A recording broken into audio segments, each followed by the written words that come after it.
జల్లా అందరూ. అది నా బాధ, అంతకంటే ఏం లేదు. ఇప్పుడు నేను ఇవాళ కొత్తగా మాట్లాడేది ఏం కాదు. రిటైర్ అయిపోతున్నాడు రా ఎందుకని ఏదో అవుతున్నాడు అనుకోవడానికి. నేను 15 సంవత్సరాల నుంచి పోరాడుతున్నా దీని గురించి. తప్పేమిటండి? ఎవరు అడగకపోతే ఎట్లా? ఊరికే డైరెక్షన్ డిపార్ట్మెంట్ అంటే ప్రతి ఒళ్ళకి గడ్డాలు పెంచేయడం, హీరోలు పెంచడం, ఏమిటో రకరకాల పిచ్చి చేష్టలన్నీ. మనకి మన తెలుగుదనాన్ని చూపించమంటే అనేది తెలియదండి, చేత కాదండి.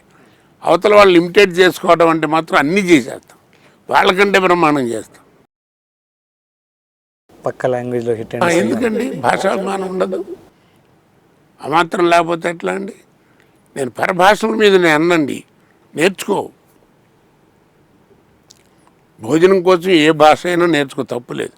మాతృభాషను విస్మరించుకో, చాలా తప్పు అండి అది. బిడ్డ ఎదుగుదలకి మాతృస్థన్యం ఎంత అవసరమో బిడ్డ మానసిక వికాసానికి కూడా మాతృభాష అంత అవసరం అండి. ఇప్పుడు ఒక చిన్న మాట అండి, అంటే కోపం వస్తున్నాము కానీ నాకు తెలియకుండా నేను మాట్లాడుతున్నాను కాదు. ఇప్పుడు మొన్న ఈ మధ్యన ఏదో సినిమా రిలీజ్ అయింది. ఇంతవరకు నేను హీరో గురించి ఎవడో చెప్పగా నేను వెళ్ళా. దాంట్లో మోహన్ లాల్ చాలా బాగా చేశాడండి. ఏమిటండి ఇంకా తెలుగు సినిమా ఏముంది? మోహన్ లాల్ చేయకుండా ఎట్టుంటాడు? అతను సీనియర్ నటుడు, మలయాళంలో ఈజ్ ఎ గ్రేట్ యాక్టర్. అతను నువ్వు పెట్టుకుని బాగా చేశాడంటే తెలుగువాడు ఏమైపోయాడు? సో అది చూపిస్తున్న తర్వాత తెలుగువాడు ఎంత యాక్ట్ చేస్తే నీకు ఆంతాడు. అర్థమైంది సార్, కరెక్ట్గా మీరు మాట్లాడేదంతా కరెక్ట్గా ఉంది సార్.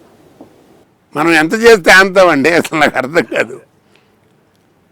అది నేను చెప్పేది. అంటే వాళ్ళది పని అయిపోతుంది కదా అనుకుంటే ఎట్లా అండి? మిగిలిన వాళ్ళు భోజనం చేయొద్దా?